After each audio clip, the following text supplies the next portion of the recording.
Hello बच्चों, welcome back to my YouTube channel rare build classes. I hope आप सभी लोग अच्छे होंगे और अच्छे से पढ़ाई कर रहे होंगे।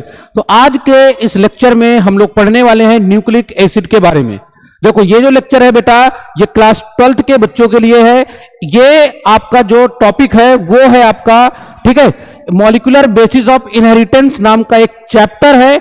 उस चैप्टर के अंदर का एक टॉपिक है जो है हमारा न्यूक्लिक एसिड।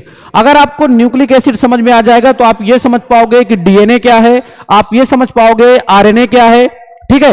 आप इसके बाद आप उसमें जो उसकी चेन बन रही है, डीएनए आपने देखा होगा, उसमें एक 5 डैश होता है, एक 3 डैश होता है, ऐसा क्यों होता है, ठीक है। तो ये सारी चीजें आपको यहां पे पता चलेंगी, ठीक। तो इस लेक्चर को आप लोग बड़े अच्छे से देखो, ठीक है, ध्यान से। और अगर कोई भी डाउट होता है तो कमेंट करके हमें जरूर बताएं। तो आइए बिना टाइम गंवाए हम लोग इस चैप्टर को स्टार्ट करते हैं। हम लोग स्टार्ट करते हैं यहां से। हम लोग सबसे पहले क्या पढ़ेंगे? सबसे पहले पढ़ेंगे न्यूक्लिक एसिड है क्या। देखो, हम सबसे पहली हेडिंग क्या डालेंगे? Nucleic acid.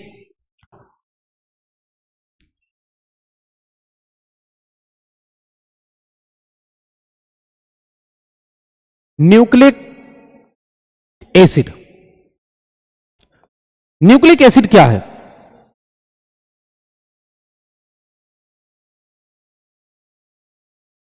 Nucleic acid is a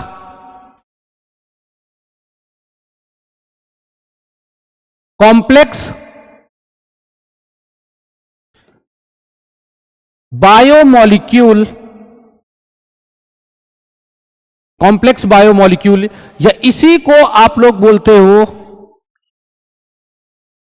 मैक्रोबायोमोलिक्यूल।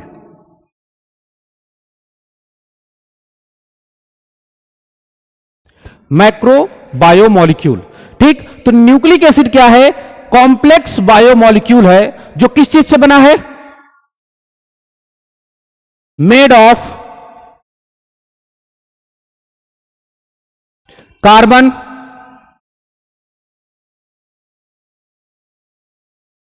Oxygen,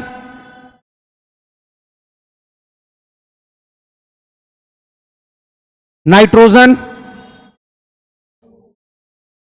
ठीक है। Carbon, oxygen, nitrogen, hydrogen and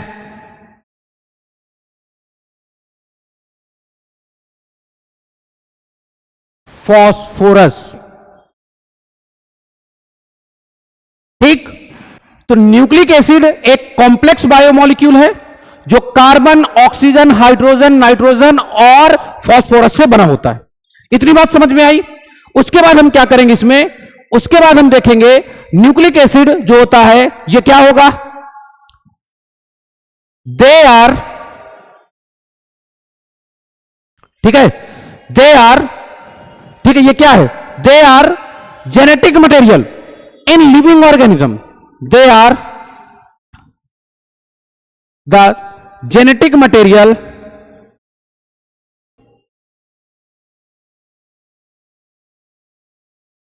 in all living organisms,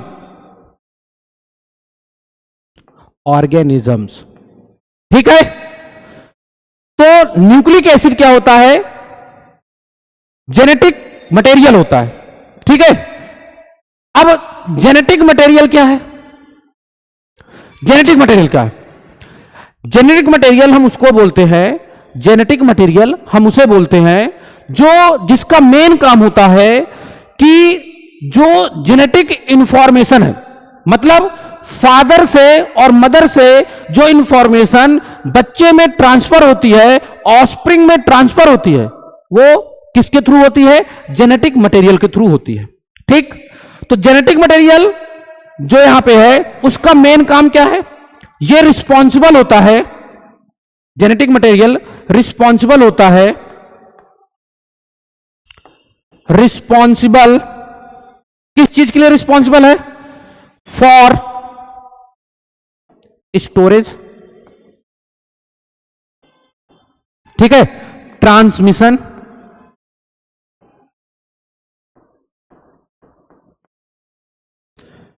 and expression of genetic information. Genetic information.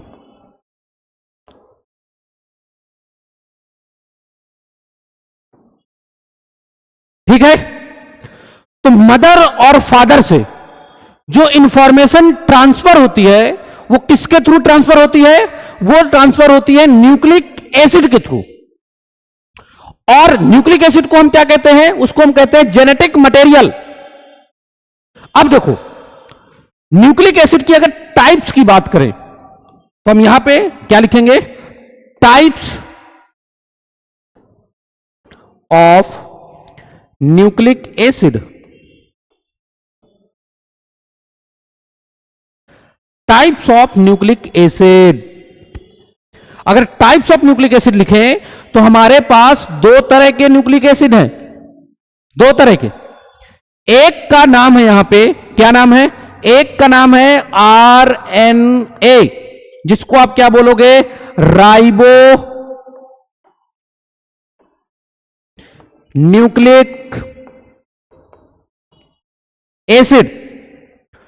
और दूसरे का नाम है DNA, जिसका नाम आप रखोगे डीऑक्सी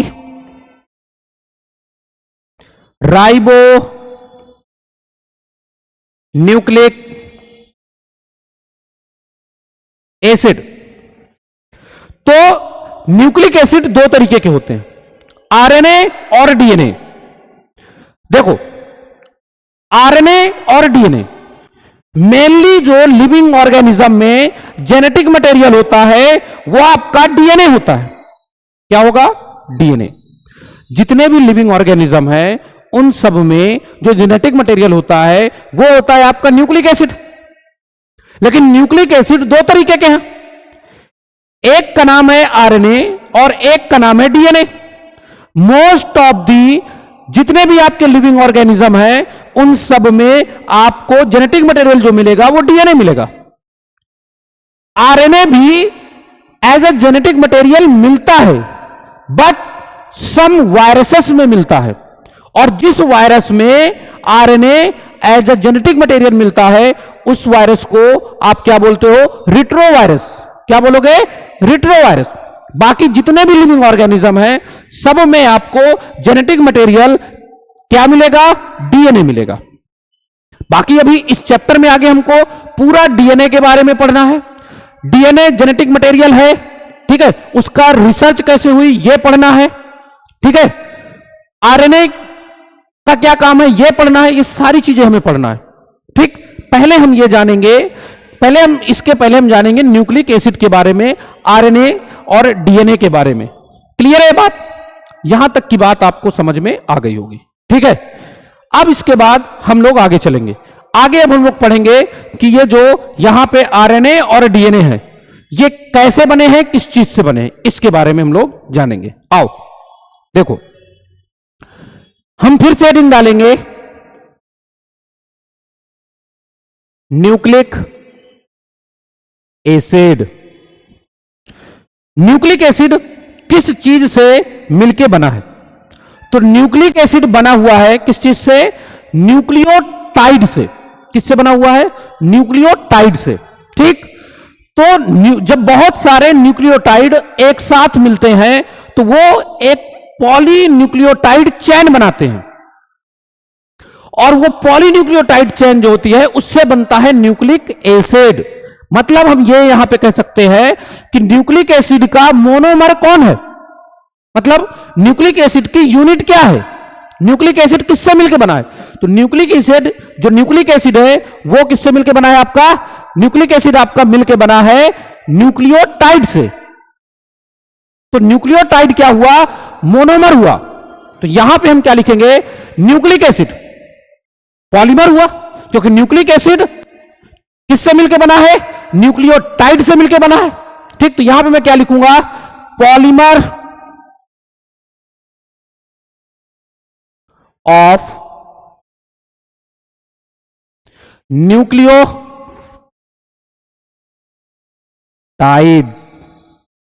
आप या तो ये बोलो न्यूक्लिक एसिड का मोनोमर कौन है, तो आप लिखोगे न्यूक्लियोटाइड। न्यूक्लिक एसिड किसका पॉलीमर है, न्यूक्लियोटाइड का। क्लियर है बात।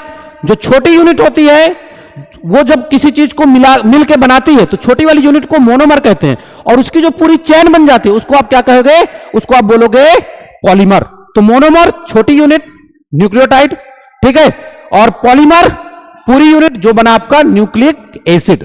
क्लियर है बात। अब देखो न्यूक्लिक एसिड क्या है इसके बारे में जान लेते हैं। तो अब हेडिंग हम लोग डालेंगे nucleic acid, sorry nucleotide. Nucleotide. अब देखेंगे न्यूक्लियोटाइड के बारे में।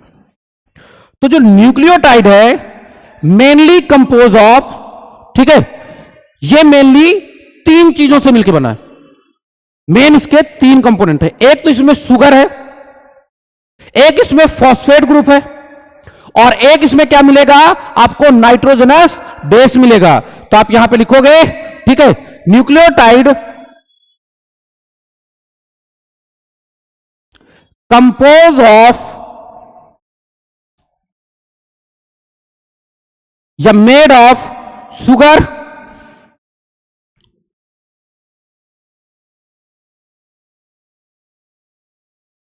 नाइट्रोजनस बेस एंड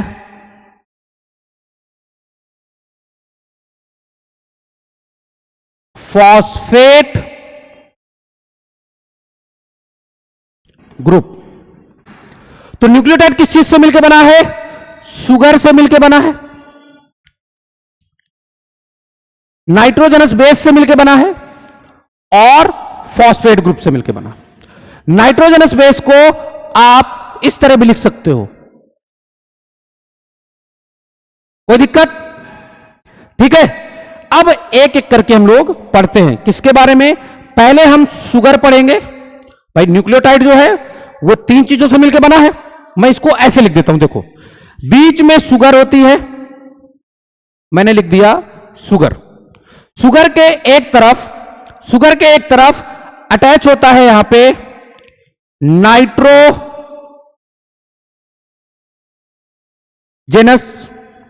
बेस, और एक तरफ आपका अटैच होता है फॉस्फेट ग्रुप।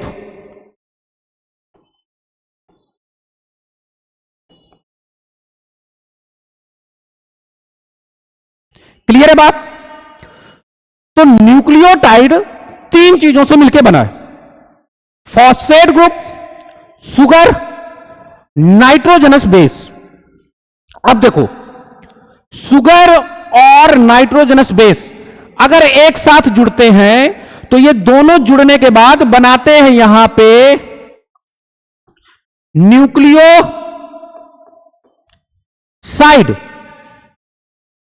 शुगर और नाइट्रोजनस बेस दोनों मिलकर क्या बनाते हैं, न्यूक्लियोसाइड। और अगर आप न्यूक्लियोसाइड में प्लस कर दो फॉस्फेट ग्रुप तो आप इसको ऐसे लिख सकते हो, फॉस्फेट ग्रुप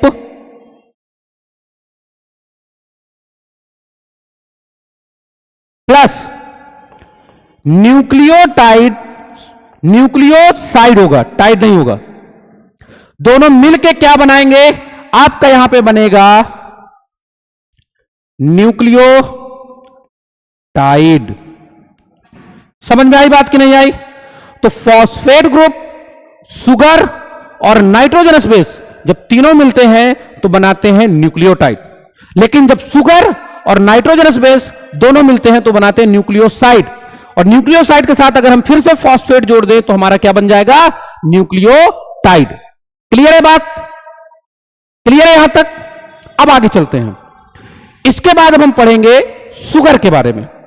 नेक्स्ट पेज में चलते हैं, हम इसमें सिर्फ शुगर के बारे में पढ़ेंगे।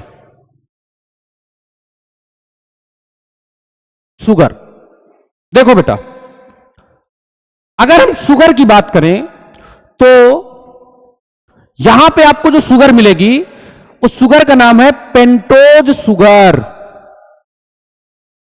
Pentose sugar. यह पेंटोज शुगर आपको दो तरीके की मिलेगी। एक का नाम है राइबोज शुगर और एक का नाम है डिऑक्सी राइबोज शुगर। जो राइबोज शुगर होती है यह प्रेजेंट होती है आरएनए में, और जो डीऑक्सी राइबोज होती है यह प्रेजेंट होती है डीएनए में। ठीक, तो आरएनए और डीएनए में आपको डिफरेंस पता चला। ठीक, अब जो राइबोज शुगर है इसके फॉर्मूले की बात करें तो C5H10O5 होगा। मतलब राइबोज शुगर में आपको 5 कार्बन मिलेंगे, इसलिए तो पेंटोज शुगर कह रहे हैं। 10 हाइड्रोजन मिलेंगे और 5 ऑक्सीजन मिलेंगे। डीऑक्सी राइबोज में आपको 5 कार्बन मिले, तब इसको हम क्या बोलेंगे? पेंटोज शुगर बोलेंगे। और हाइड्रोजन भी आपके 10 मिलेंगे, बट ऑक्सीजन यहां पे होगा 4। तो आप यहां पे क्या लिखोगे? 1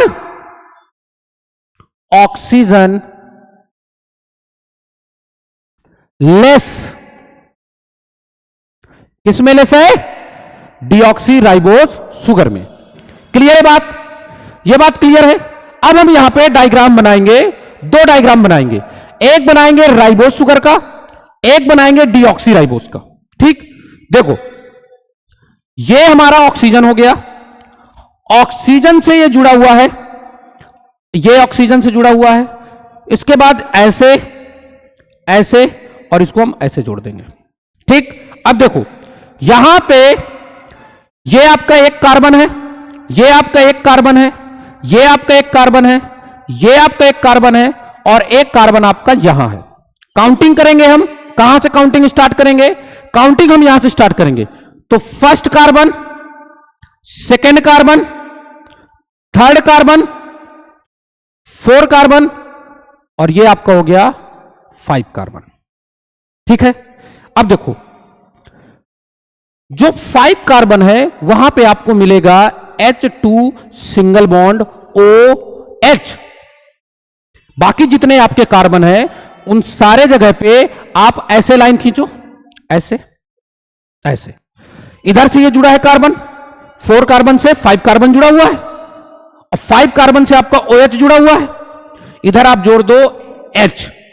ठीक, इधर आप यहां पे जोड़ो OH, यहां जोड़ो H, यहां पे आप जोड़ो H, यहां जोड़ो H और यहां OH और यहां पे OH। ठीक, तो ये आपका जो स्ट्रक्चर बना, इस स्ट्रक्चर को, ये स्ट्रक्चर किसका है? ये स्ट्रक्चर है आपका राइबोज शुगर का। किसका स्ट्रक्चर है? राइबोज शुगर का। क्लियर है बात? तो राइबोज शुगर के स्ट्रक्चर में हमने स्ट्रक्चर बनाया। अब आप काउंट कर लो, 5 कार्बन, 1 2 3 4 5, 10 हाइड्रोजन, 1 2 3 4 5 6 7 8 9 10। ऑक्सीजन कितनी है? 1 2 3 4। ठीक है, एक कहां गई भाई? ये है 1 2 3 4 5। अरे ये भी तो ऑक्सीजन है ये। ठीक है, तो आपकी 5 ऑक्सीजन हो गई, 10 हाइड्रोजन हो गए और 5 आपके क्या हो गए? कार्बन हो गए। क्लियर है बात? तो ये आपका बन गया राइबोज शुगर का स्ट्रक्चर। क्लियर है बात? अब देखो इसी स्ट्रक्चर से हम बनाएंगे, इसको हम कॉपी कर लेंगे। ठीक, ये कॉपी हो गया, सेम टू सेम आपकी राइबोज शुगर है। ठीक है, सेम टू सेम आपकी राइबोज शुगर है। इसमें क्या डिफरेंस होगा?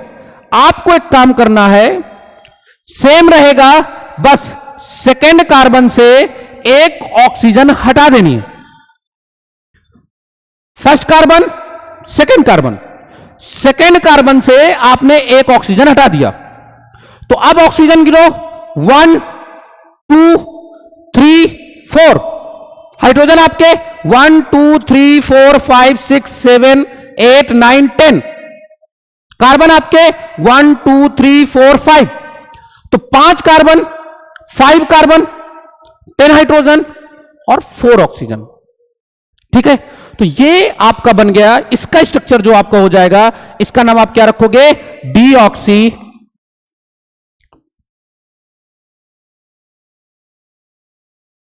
Ribose sugar. अब बात आती है डायग्राम को हम याद कैसे रखेंगे, कैसे इसको हम याद रखेंगे। तो सबसे पहले आपको यह स्ट्रक्चर बना लेना है, ऐसे ऐसे ऐसे ऐसे और ये।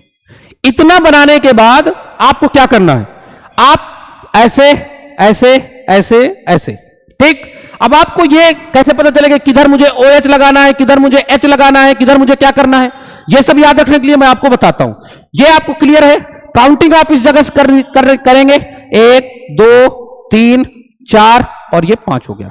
ठीक है, अब आप इसको ऐसे याद रखना, अपने दोनों हाथ ऐसे ऊपर करोगे, ठीक, दोनों हाथ ऊपर, दोनों पैर नीचे हैं, दोनों हाथ ऊपर रहेंगे, दोनों पैर नीचे हैं, ठीक। अब देखो दोनों हाथ ऊपर हैं, तो यहां पे आप OH लगाओगे, ठीक। तो देखो इधर OH ऊपर लगेगा 5 कार्बन पे, इधर OH ऊपर लगेगा फर्स्ट कार्बन पे, दोनों पैर नीचे हैं, तो नीचे वाले 2 पॉइंट आपके आए, यहां पे OH लगेगा और यहां पे OH लगेगा।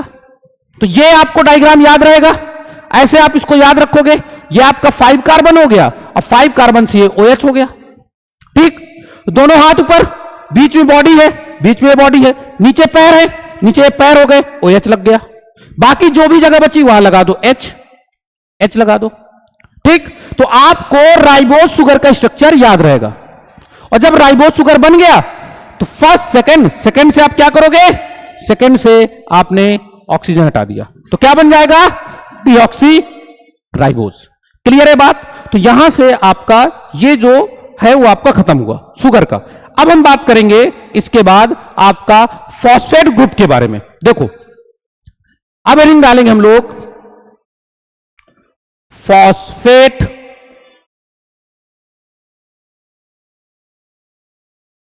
ग्रुप। फॉस्फेट ग्रुप में देखो जो फॉस्फेट ग्रुप होता है वो आपका होता है PO4 और इसके ऊपर चार्ज होता है -3 का, ठीक। इसका जो स्ट्रक्चर बनता है वो ऐसे बनता है, P सिंगल बॉन्ड O और O के ऊपर एक चार्ज, सिंगल बॉन्ड O के ऊपर minus charge, double bond O और सिंगल बॉन्ड O के ऊपर माइनस चार्ज, ठीक। अब आपको एक चीज और याद रखना है, आपने पढ़ा होगा फॉस्फोरिक एसिड। जो फॉस्फोरिक एसिड होता है उसका जो फॉर्मूला होता है, ठीक है, H3PO4 और इसका स्ट्रक्चर जो बनता है single bond OH, single bond OH, double bond O और सिंगल बॉन्ड आपका क्या बनता है यहां पे OH बनता है। बात समझ में आई। तो ये आपका फॉस्फोरिक एसिड है और ये आपका फॉस्फेट ग्रुप है। क्लियर है बात। यहां से आपका फॉस्फेट खत्म। अब आता है हमारा नाइट्रोजनस बेस। आओ लिखते हैं नाइट्रोजनस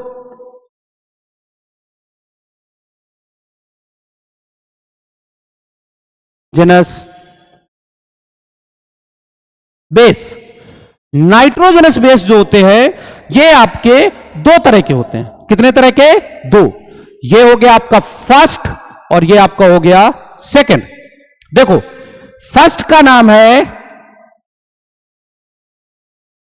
प्यूरिन, सेकंड आपका है पिरिमिडीन।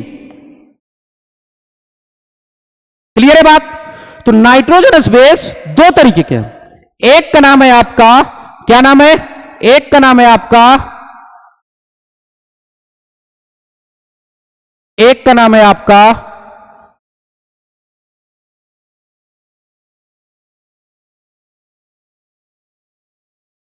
एक का क्या नाम है आपका प्यूरिन, दूसरे क्या नाम है आपका पिरिमिडीन। ठीक, जो प्यूरिन होते हैं ये आपके दो तरीके के होंगे, एक का नाम है एडेनिन और दूसरे का नाम है ग्वानिन। क्लियर है बात?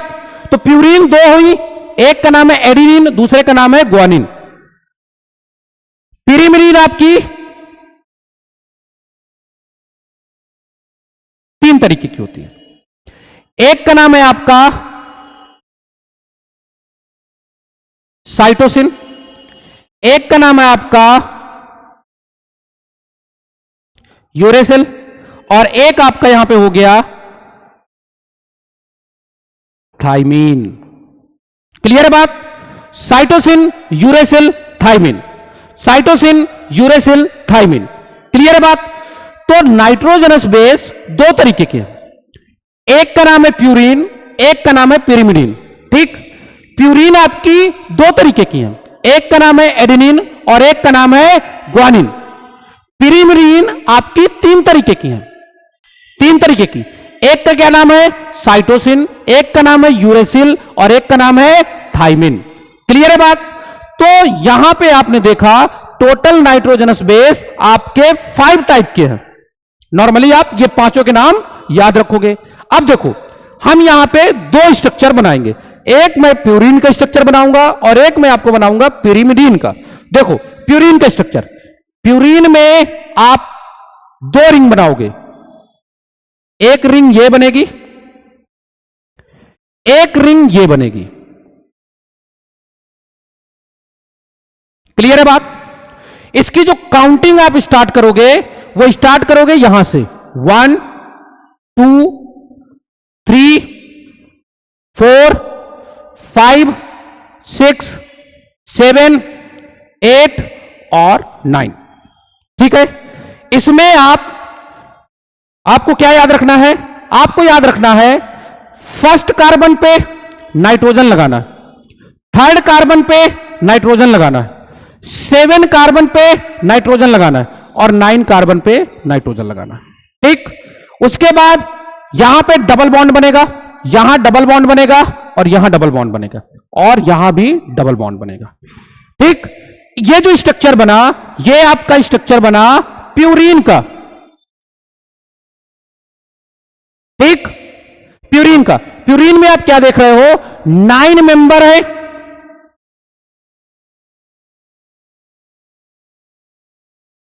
9 मेंबर और 2 रिंग्स हैं। कितनी रिंग है?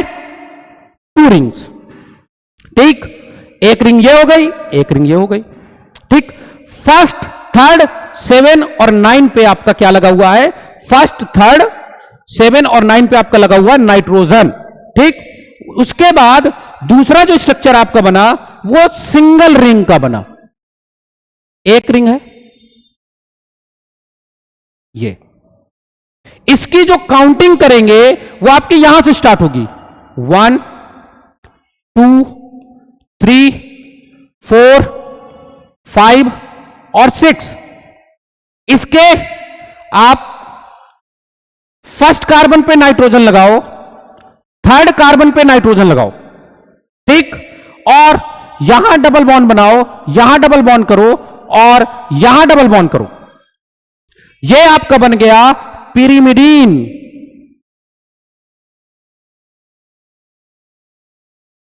पिरिमिडीन। ठीक है, पिरिमिडीन हो गया। पिरिमिडीन इसमें आप देख रहे हो 6 मेंबर हैं और 1 रिंग है। कितनी रिंग? 1 रिंग। समझ में आई बात कि नहीं आई? क्लियर है बात? अब इन्हीं दोनों डायग्राम से हम लोग बनाएंगे, भाई इस डायग्राम से आपका ये दोनों बन जाएंगे और इस डायग्राम से आपका ये तीनों बनेंगे। बात समझ में आई कि नहीं आई?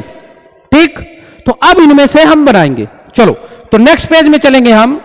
नेक्स्ट पेज में हम इसी पेज को कॉपी कर लेते हैं। ठीक, कॉपी हो गया। इसमें हम क्या करेंगे, इसमें इन सारी चीजों को हम इरेज कर देंगे। इसको सब मैं इरेज कर देता हूं।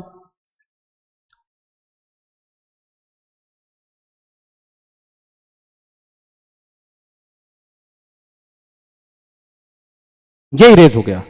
ठीक, इस डायग्राम को हम यहां से इधर कर लेते हैं, यहां। ठीक, इससे दो डायग्राम हम कॉपी करेंगे। एक ये आएगा, ठीक है, और एक और आएगा। इसको मैं यहां से इरेज कर देता हूं। इसको नेक्स्ट पेज में करेंगे। ये और यहां से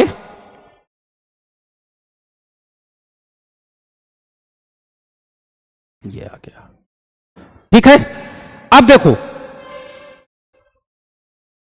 आपने क्या किया, सेम डायग्राम है, प्यूरिन से ही आपकी एडिनिन और ग्वानिन बनेगा। ठीक, इसी से बनेगा। इनमें आपको छोटे छोटे चेंजेस करने हैं। देखो 6 कार्बन पे आप 6 कार्बन पे यहां पे जोड़ दो NH2। जब यहां पे NH2 ग्रुप जुड़ गया, अमाइनो ग्रुप जुड़ गया, तो अब इसका नाम हो गया आपका, क्या हो गया, एडिनिन। ठीक है, या आप इसको, ठीक है, ये क्या हो गया आपका, एडिनिन हो गया। ठीक, क्लियर है बात।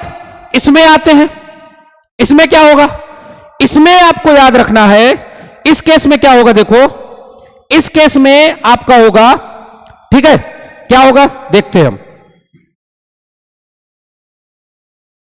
इस केस में आपका क्या होगा,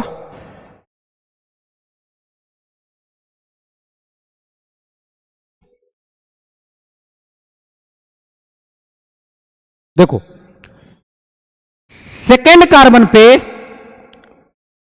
NH2 ग्रुप जुड़ेगा और 6 कार्बन पे डबल बॉन्ड O जुड़ेगा। ठीक, यहां से आप इस बॉन्ड को हटा दोगे, इसको हटा दोगे आप। ठीक है, ये आपका बन गया। ये जो सेकेंड कार्बन पे आपका NH2 और 6 कार्बन पे आपका ऑक्सी ग्रुप जुड़ा, ऑक्सो जुड़ा, इसका नाम आपका हो जाएगा, ठीक है, ग्वानिन। क्लियर है बात। आप इसकी IUPAC नेमिंग भी कर सकते हो। 6 पे अमाइनो ग्रुप लगा हुआ है तो 6 अमाइनो प्यूरिन आप इसको पढ़ सकते हो। इसका आप अगर बनाओगे तो आपके पास 2 अमीनो, ठीक है, 6 ऑक्सो, ठीक है, पिरिमिडीन पढ़ सकते हो। क्लियर है बात। तो इनका आप IUPAC नेमिंग भी कर सकते हो। तो आपको ये दोनों डायग्राम याद रखने हैं। ये एडिनिन का डायग्राम है और ये आपका ग्वानिन का डायग्राम है। क्लियर है बात। अब आगे चलते हैं नेक्स्ट पेज में। नेक्स्ट पेज में हम लोग डायग्राम बनाएंगे। किसका डायग्राम बनाएंगे, अब हम डायग्राम बनाएंगे यहां पे, ठीक है, प्यूरिन का। देखो प्यूरिन मैंने यहां पे बना दिया भाई, पिछले वाले पेज में मैंने आपको सिखाया, ये मैंने बना दिया, ये बन गया। ठीक, इसको आप काउंट कहां से करोगे, यहां से 1 2 3 4 5 और 6।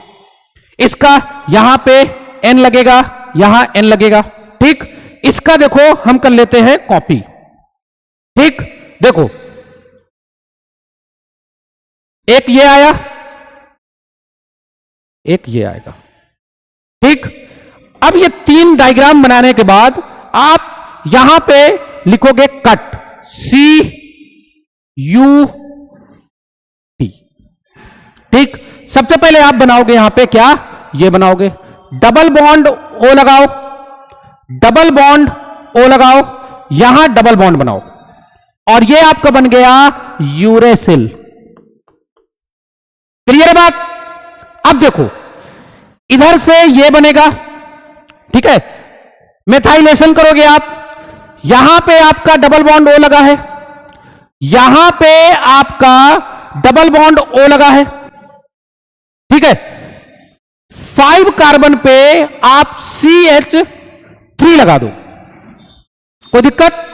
5 कार्बन पे आपने CH3 लगा दिया और ये आपका डबल बॉन्ड, ये आपका बन गया। इधर इधर की तरफ जो बना T, T से आपका क्या बनेगा, T से आपका बनेगा थाइमीन। क्लियर बात। ये बन गया आपका थाइमीन, और इधर ठीक, इधर अमाइनेशन होगा। क्या होगा? अमाइनेशन होगा। अमाइनेशन में आपका क्या होगा? ठीक है, यहां पे आप लगा दो, यहां पे आपका क्या लगेगा?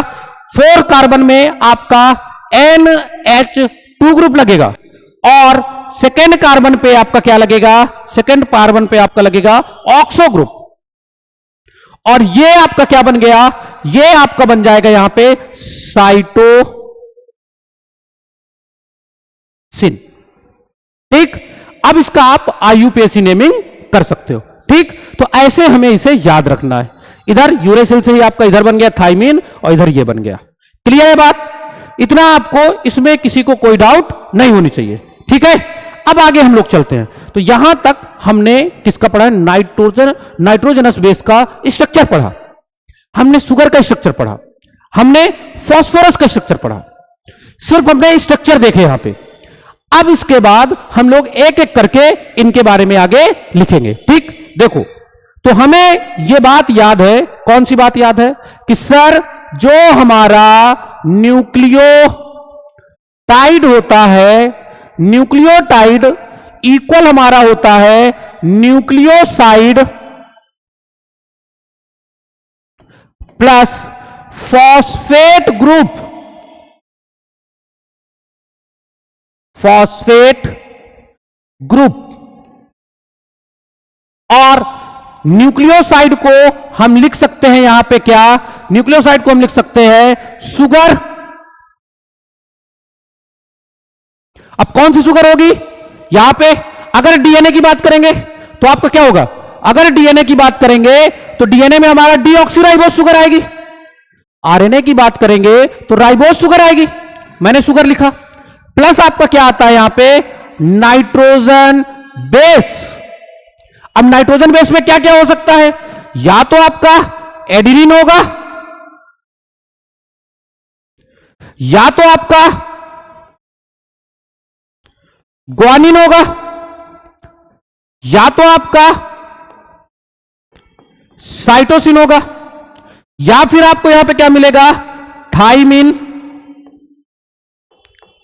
और या तो आपको मिलेगा यूरेसिल। बात समझ में आई कि नहीं आई? ठीक, अब शुगर के ऊपर डिपेंड करता है। देखो, एक न्यूक्लिक एसिड में ये जो आपने यहां पे आपने 4 नाइट्रोजनस बेस लिखे, लेकिन एक न्यूक्लिक एसिड में अगर डीएनए की बात करोगे तो उसमें आपको, ठीक है, यहां पे मैंने 5 लिखे, बट डीएनए में आपको 4 मिलेंगे। तो डीएनए, अगर डीएनए की बात करोगे तो डीएनए में शुगर कौन सी मिली? आपने कहा sir deoxy ribose sugar. Phosphate group दोनों में मिलेगा, और इसमें जो नाइट्रोजनस बेस मिलेंगे वो आपके 4 मिलेंगे। तो इनमें से कौन से 4 मिलेंगे? आपका एडिनिन मिलेगा, आपका ग्वानिन मिलेगा, साइटोसिन मिलेगा, और थाइमीन मिलेगा। ठीक, अगर हम डीएनए की बात करें तो ये हमें मिलेंगे। ठीक, डीएनए में 4 नाइट्रोजनस बेस मिलेंगे।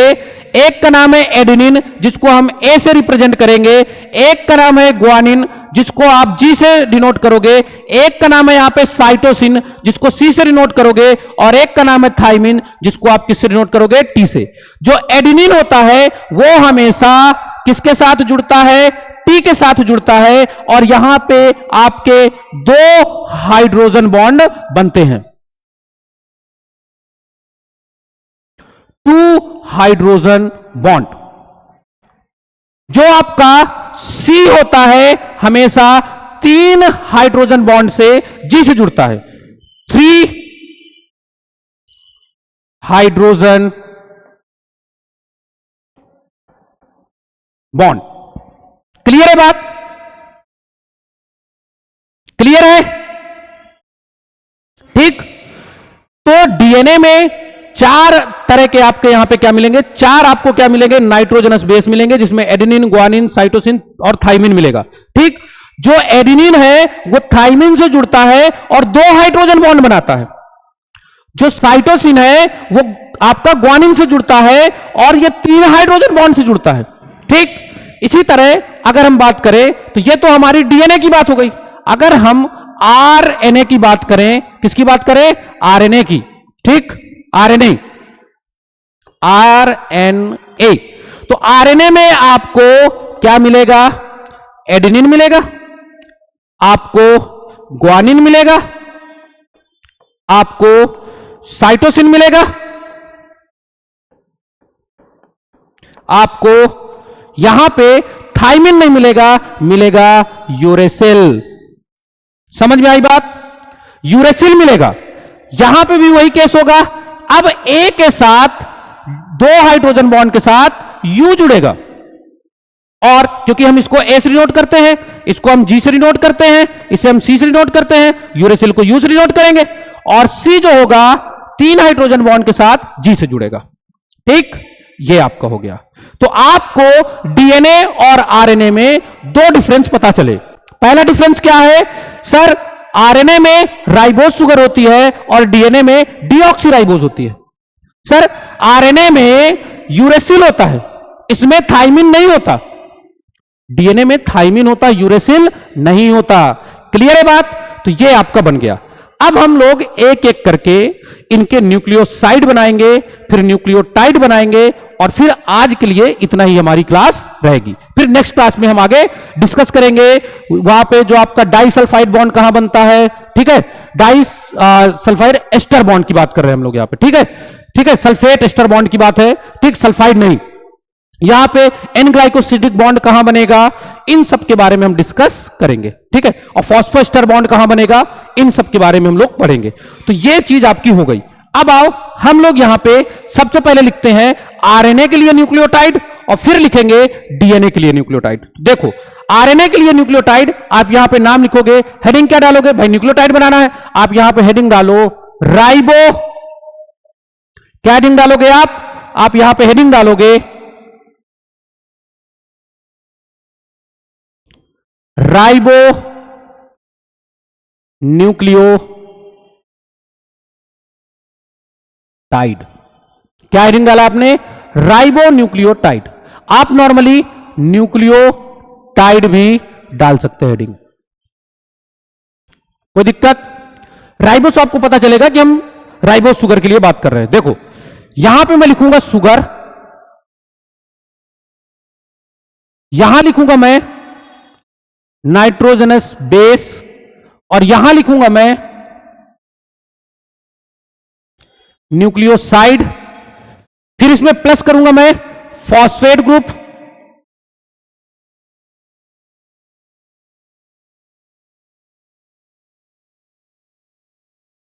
और फिर बन जाएगा हमारा यहां पे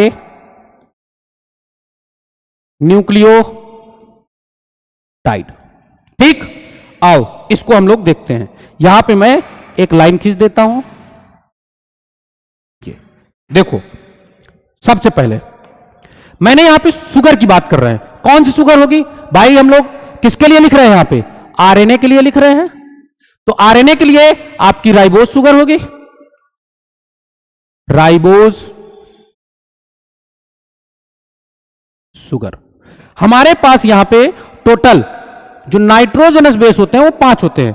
मैं इसकी 5 कॉपी कर लेता हूं।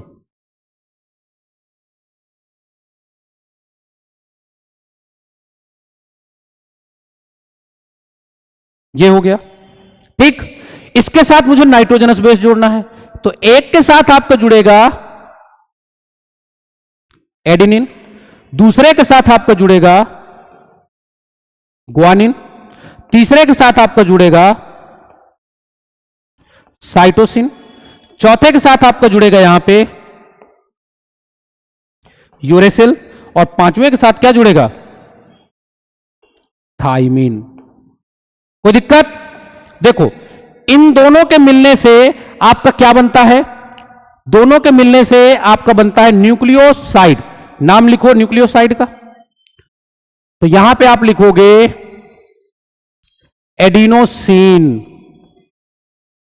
ठीक, यहां पे आपका आएगा ग्वानोसिन। ठीक, यहां पे आपका आएगा सिस्टीडिन। ठीक है, यह साइटिडिन इसको पढ़ते हो आप। और यहां पे आपका आएगा यूरिडिन। ठीक है, राइबोज शुगर हमें याद है डीएनए में थाइमिन होता ही नहीं, तो राइबोज शुगर जो थाइमिन है इसके साथ जुड़ के कुछ भी नहीं बनाती। अब देखो आगे क्या आएगा। अब इसमें हमको प्लस करना है फॉस्फेट ग्रुप। ठीक, यहां भी फॉस्फेट ग्रुप जुड़ेगा, तो मैं यहां पे क्या लिख देता हूं, फॉस्फेट ग्रुप में। ठीक है, फॉस्फेट ग्रुप ही लिख देते हैं, फॉस्फेट फॉस्फेट लिख देता हूं मैं। ठीक है, पूरा ग्रुप नहीं लिखेंगे, फॉस्फेट फॉस्फेट लिख देते हैं। फॉस्फेट 4 से जोड़ेंगे, जब यहां बना ही नहीं तो कोई मतलब नहीं है। देखो, तो जब फॉस्फेट ग्रुप जुड़ेगा अब क्या बनेगा, देखो ध्यान से। अब आपका यहां पे बनेगा एडिनोसिन के साथ एक फॉस्फेट जुड़ रहा है। कितना फॉस्फेट, एक फॉस्फेट जुड़ रहा है, तो आप क्या लिखोगे यहां पे, आप लिखोगे एडिनोसिन। एक फॉस्फेट जुड़ रहा है तो मोनो फॉस्फेट।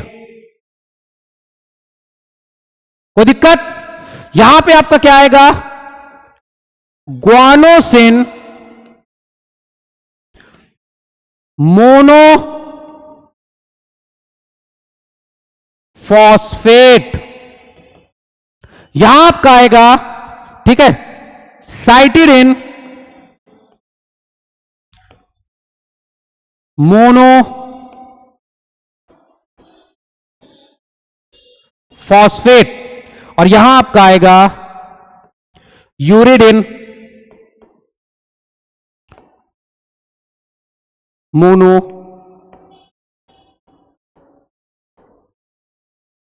फॉस्फेट। ठीक, अब देखो एडिनोसिन मोनोफॉस्फेट को आप लिखोगे AMP। ठीक है, ग्वानोसिन मोनोफॉस्फेट को आप लिखोगे GMP। इसको आप लिखोगे CMP और इसे आप लिखोगे UMP। ठीक, तो आपने आरएनए में न्यूक्लियोसाइड और न्यूक्लियोटाइड पढ़ लिया। क्लियर है बात। अब सेम चीज हम किस में करेंगे, सेम चीज अब हम लोग पढ़ेंगे डीएनए के लिए। किसके लिए पढ़ेंगे, डीएनए के लिए पढ़ेंगे, और डीएनए के लिए बनाते हैं। ठीक, तो एक काम करता हूं मैं, इसी को कॉपी करता हूं। ठीक, ये कॉपी हो गया। ठीक, और इसी में हम लोग कुछ चीजें ऐड करके हम इसको बना लेंगे। ठीक है, चलो मैं सबसे पहले ये वाली लाइन इरेज कर देता हूं इसे।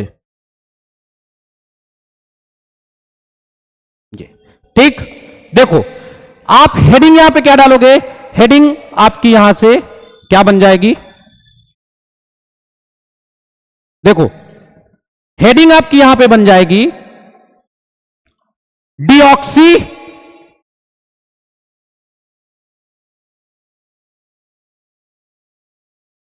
Ribo nucleotide. Deoxy ribo nucleotide, इसको भी आप क्या कह सकते हो, यहां पे आप न्यूक्लियोटाइड भर भी कह सकते हो। यहां से आरएनए इरेज करके हम क्या लिख देंगे, डीएनए। कोई दिक्कत। अब देखो डीएनए के लिए हम कर रहे हैं, यहां पे मैं इसको थोड़ा सा एक साइड कर लेता हूं।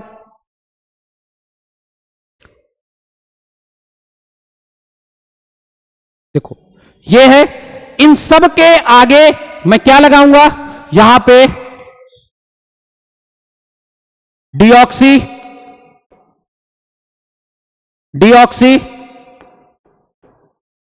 डीऑक्सी डीऑक्सी और deoxy. Deoxy ribose sugar, deoxy ribose sugar, deoxy ribose sugar, deoxy ribose sugar, deoxy. ठीक, सेम चीज जुड़ेंगे। ठीक, अब आपको एक बात पता है, यहां पे क्या पता है आपको, आपको यह पता है डीएनए में यूरेसिल नहीं होता, तो यूरेसिल नहीं बनेगा, यूरेसिल से कुछ नहीं बनेगा। और डीऑक्सीराइबोज से जब डीऑक्सीराइबोज शुगर से थाइमीन जुड़ेगा तो यहां पे आपका क्या बन जाएगा, यहां पे आपका बनेगा, ठीक है। देखो तो अब आपको इन सब के आगे डीऑक्सी लगाना पड़ेगा। यहां पे क्या आएगा आपका, यहां पे आपका बनेगा deoxy adenosine, deoxy adenosine, deoxy cytidine. यहां कुछ नहीं बनेगा और यहां पे आपका क्या बनेगा, डीऑक्सी, ठीक है, थाइमिडीन, थाइमिडीन। कोई दिक्कत? तो जब डीऑक्सीराइबोज शुगर एडिनो, ठीक है, एडिनिन के साथ जुड़ती है तो डीऑक्सी, ठीक है, एडिनोसिन बनाती है। जब ग्वानिन के साथ जुड़ती है तो डीऑक्सी ग्वानोसिन बनाती है, ठीक है। जब साइटोसिन के साथ जुड़ती है तो डीऑक्सी साइटिडीन बनाती है और जब थाइमिन के साथ जुड़ती है तो डीऑक्सी थाइमिडीन बनाती है। अब थाइमिडीन के साथ आप क्या जोड़ोगे, थाइमिडीन के साथ आपका यहां पे क्या जुड़ जाएगा, थाइमिडीन के साथ आपका जुड़ेगा यहां पे फॉस्फेट। और जब आप फॉस्फेट यहां पे जोड़ दोगे तो आगे आपका क्या बनेगा, आगे आपका देखो सबसे आगे बनेगा, यहां आपका बनेगा डीऑक्सी, ठीक है, एडिनोसिन मोनोफॉस्फेट, ठीक, डीऑक्सी एडिनोसिन मोनोफॉस्फेट।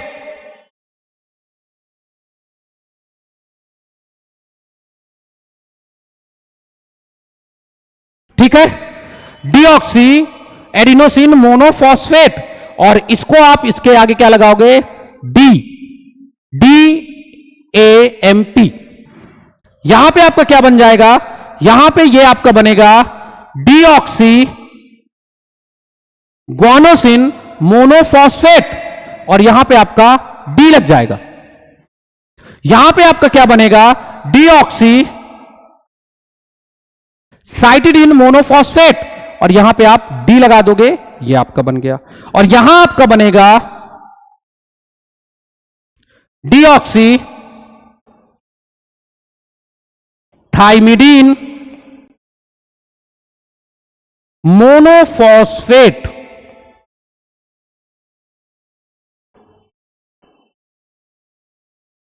क्लियर है बात?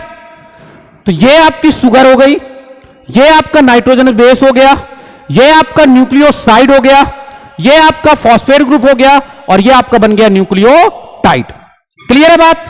तो यहां तक हमने आरएनए और डीएनए के अंदर जो न्यूक्लियोटाइड और न्यूक्लियोसाइड जो प्रेजेंट है उनके बारे में हमने पढ़ लिया। जो नेक्स्ट लेक्चर होगा उसमें हम अब आगे बात करेंगे डीएनए के बारे में, DNA as a genetic material उसके बारे में बात करेंगे। डीएनए में हम इसमें कैसे आपके जो बॉन्ड बनते हैं, ठीक है, phosphodiester bond, phosphoester bond, N glycosidic bond, ये सब के बारे में हम यहां पे जानेंगे। ठीक है, तो अगर ये टॉपिक आपको समझ में आया हो तो कमेंट जरूर करें, ठीक है, और कोई डाउट है उसके लिए भी कमेंट करें। और अगर आपको इसी तरह के वीडियो चाहिए, इसी तरह के आपको लेक्चर चाहिए तो आप हमारे YouTube चैनल को सब्सक्राइब करें और बेल आइकन को भी दबाएं जिससे कि आपको इस तरह के जो वीडियो आए वो उसको जानकारी आपको मिल सके। तो आज के लिए इतना ही, मिलते हैं नेक्स्ट क्लास में, तब तक के लिए धन्यवाद।